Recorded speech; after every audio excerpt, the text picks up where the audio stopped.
Hello les amis, bienvenue dans cette vidéo. Nous allons voir aujourd'hui les transitions de VueRouter. Alors c'est la 5e vidéo de notre package VueRouter. Nous allons voir les transitions, comment naviguer entre les différentes pages en faisant des animations sur le changement de page. Alors je vais déjà fait une vidéo sur la chaîne concernant les transitions. Je vous invite à aller regarder au niveau de la chaîne. Vous pouvez rechercher ici transition. Vous avez transition groupe ici et transition. Si je rouvre celle-là, on a ici comment où j'expliquais comment les transitions, le composant transition fonctionnait. Donc, sans plus tarder, je vais revenir ici sur la vidéo d'aujourd'hui. Donc, je vais revenir au niveau de app ici. Je vais enlever la partie thumbnails. Donc, nous avons notre application depuis la dernière vidéo où nous avions quelque chose comme ça. J'ai juste rajouté les couleurs ici au niveau des pages pour pouvoir les différencier. Nous avions donc une page login et une page home, quelque chose comme ça. Donc, il y avait plusieurs layouts. Ces pages-là, lorsqu'on est connecté, par exemple, pseudo-connecté en quelque sorte, c'était juste une simulation de connexion. Donc, lorsqu'on était connecté, on avait donc un layout qui ressemblait à ceci, c'était notre layout de défaut. Et puis, au niveau de la page de login, lorsque je clique ici, on avait donc un simple layout, par exemple, qui n'avait pas de menu. Donc, quand je clique ici, on a un layout qui avait des menus. Si je reviens donc au niveau du router ici, index, pas celui-là, tac, celui-là. Donc au niveau de route plutôt, la définition des routes, ils sont importés ici. Donc nous avions donc le layout ici. Pour ça, c'était pour la page de login où on avait un simple layout qui n'avait pas de menu. Et puis les autres, ils avaient de menu par défaut si on ne spécifie pas. Donc ils prenaient donc un layout par défaut qui était juste défini à cet endroit-là. Donc aujourd'hui, le but donc c'est de faire animer nos composants lors du changement de nos pages. Donc ce que je vais faire, je vais aller dans chaque layout, on va animer au niveau de la partie VueRouter. Donc ce que je peux faire ici, c'est de rechercher les layouts. On avait donc le default layout qui était mappé sur cette partie-là. Nous allons juste animer celui-là, on ne va pas s'embêter avec les autres. Et puis on avait donc une partie VueRouter. Alors je vais juste ajuster ma caméra pour que je puisse voir. Donc voilà, nous avions donc une partie VueRouter ici qui injecte ici donc le changement des pages. On a ici le menu ici tout en haut qui bouge pas, et puis on a la partie en dessous ici qui nous permet d'injecter les pages lorsqu'on clique sur un lien. Alors le but ici donc, on avait vu au niveau de la vidéo de transition, on pouvait faire quelque chose comme ceci. Le composant de transition permettait de prendre un composant et puis l'injecter au niveau et puis l'injecter ici comme si c'était un slot. La différence ici, c'est que le VueRouter, en soi, c'est un seul composant, il est monté dès le début, on ne l'anime pas dès le début, c'est les composants qu'il injecte lui-même en fait qu'on anime. Donc il faut qu'on le sorte en quelque sorte de l'extérieur et puis on inverse les choses.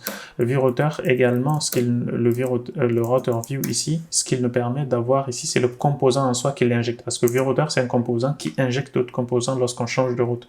Donc le but ici, c'est de récupérer ici la partie composant qu'il injecte comme si c'était son fils. Donc pour cela, on a un vslot ici qu'on peut récupérer. On peut récupérer ici les composants, le component ici par exemple, component, comme ceci. Et puis au niveau de la transition ici, faire un component comme le composant qu'on a vu ici déjà pour les layouts. On avait utilisé quelque chose comme ceci dans les vidéos précédentes. Donc si je fais quelque chose comme ça, je reviens là. On voit bien, pour le moment, il n'y a pas de différence. Les couleurs changent de façon brusque. Mais si je vais au niveau de la console, par exemple, il y a un petit changement ici, il y a des petites animations qui se font ici. Et puis, ça fait donc les animations au niveau de nos pages. Donc, ce que je peux faire ici, c'est de nommer les transitions. Nous avions déjà vu ça. Soit on nomme, soit également on peut utiliser les classes pour le moment. Pour le moment, ce que je peux faire, c'est de faire un style ici. Je peux directement aussi l'écrire ici comme si c'était des classes. Je peux faire quelque chose, interactive class par exemple, et puis mettre ici les classes. Donc je vais juste faire quelque chose comme ça pour simplifier les choses pour le moment. Un scope pour garder le scope de celui-là. Alors, ici, ce que je peux faire, c'est quoi? On a déjà d'abord les classes. Si je reviens au niveau de la dernière vidéo qu'on avait, la vidéo précédente sur les transitions, nous avions quelque chose comme ceci. Nous avions v-interform, v-interactive. Le v-interactive, lorsqu'on monte un composant, la transition, en fait, celui-là, il sera de façon permanente sur le composant. Et puis celle-là, ça c'est uniquement au début, et puis ça c'est à la fin de la transition qu'il va l'injecter. Donc nous avions exactement pareil aussi lorsqu'on démonte aussi un composant. Donc c'est ce que nous allons essayer d'utiliser maintenant. Pour le moment, je vais reprendre donc la classe ici venter, vEnterActive et vEnterLeave ici. Le vEnterActive, ce que je peux faire, je vais juste les scinder en plusieurs classes. Donc vEnterLeave.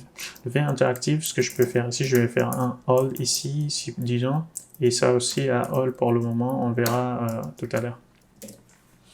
Donc si je reviens ici, on a la transition qui... Il y a une petite transition, un petit délai ici, mais ce qui n'est pas vraiment au top. Ce qu'on peut faire donc, c'est au niveau de V, alors finalement je pense que je vais juste les merger pour simplifier notre exemple. Tac. Hop, je vais venir ici, comme ceci. Donc nous avions d'autres classes aussi, c'est vEnter, vEnterFrom et vEnterTo. Donc nous avions quelque chose comme ceci.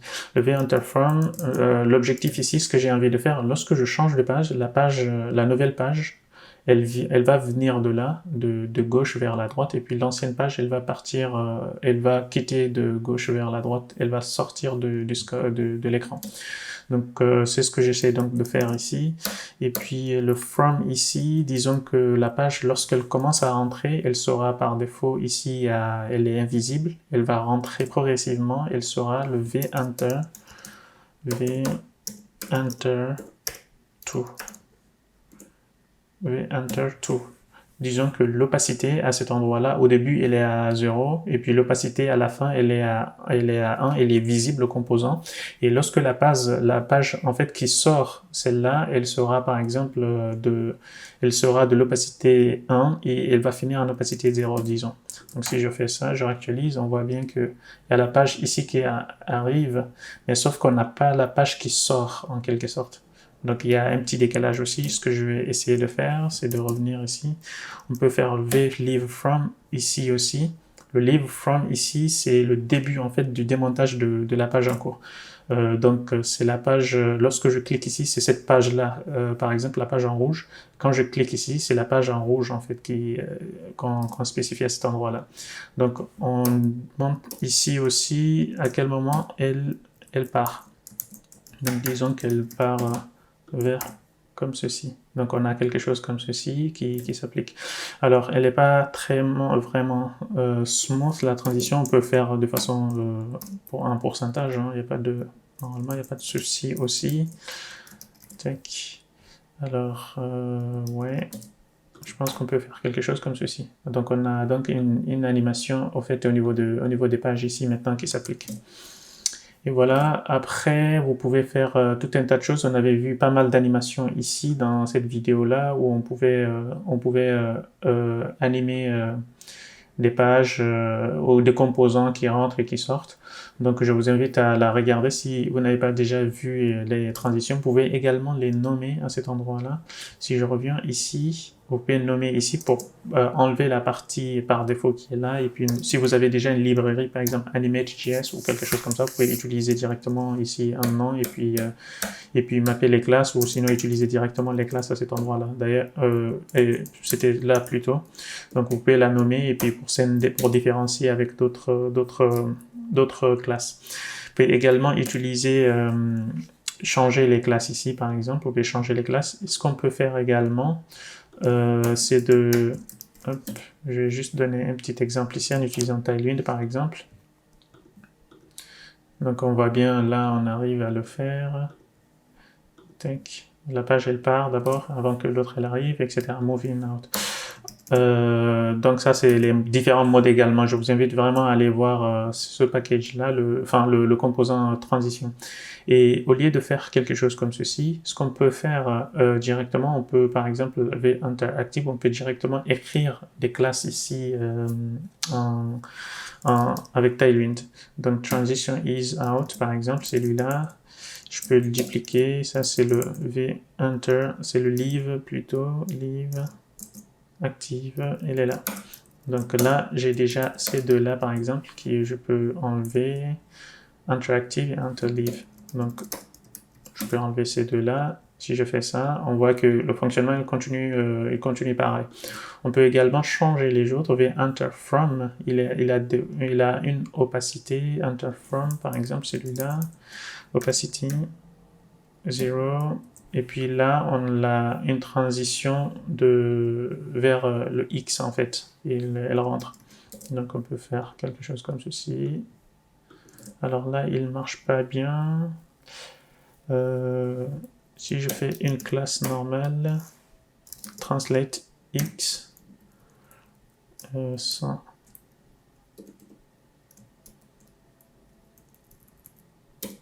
Donc si je regarde là, c'est un pixel. Donc,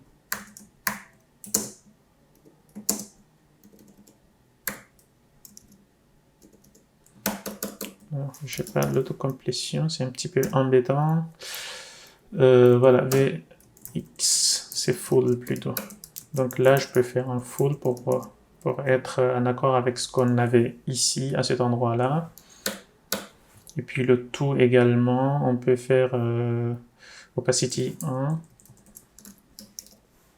Opacity à 1. Et puis là, 0. Donc voilà. Donc là, c'est un pourcentage. Donc là, ça marche aussi.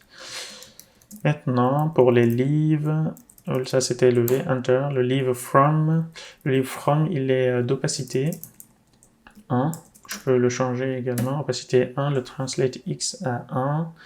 Et puis, ces transforms-là, ce que je peux faire d'ailleurs, c'est de mettre ici une classe et transform tout court.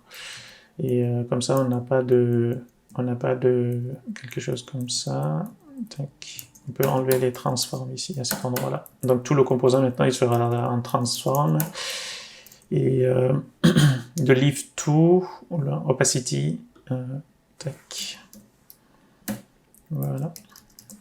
Par contre, là, c'est un négatif, donc c'est moins quelque chose comme ceci. Je peux enlever donc cette partie-là aussi. Donc voilà, a priori, on a donc le même comportement qu'on avait tout à l'heure. Donc ça permet d'animer les choses. Et je peux faire un mode is. Mode is quoi? Je pense qu'on a plusieurs modes. Si je regarde ici, on a in-out et je peux essayer celui-là. Is out. Est-ce qu'il accepte celui-là? Sur la dernière version, il me semble qu'il y avait des modes comme ceci. Out,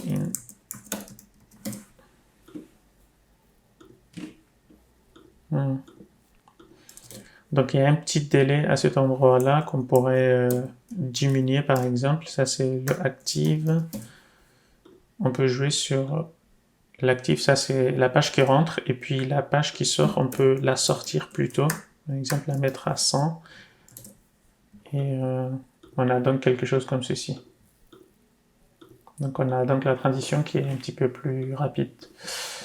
On peut également augmenter la différence. Ici, je peux remettre ça à 2 et 400. On va voir comment ça donne. Voilà. Donc c'est un peu plus raisonnable maintenant. Donc voilà, si vous souhaitez également voir d'autres fonctionnalités de VueRouter, je pense qu'on va s'arrêter là sur VueRouter. Je vais juste voir dans la prochaine vidéo, peut-être que ce sera sur notre package, je vais voir. Et nous allons essayer de voir, je pense qu'on a couvert à peu près les concepts essentiels sur VueRouter. Dans les prochaines vidéos, je pense que nous allons partir sur Pinia et puis c'est un package aussi, c'est le state management. Je vous invite donc à liker la vidéo, et puis il m'a suggéré des idées de vidéos aussi en commentaire, ça pourrait être intéressant. Et voilà. Donc on se retrouve donc à la prochaine, et puis à très vite. Ciao.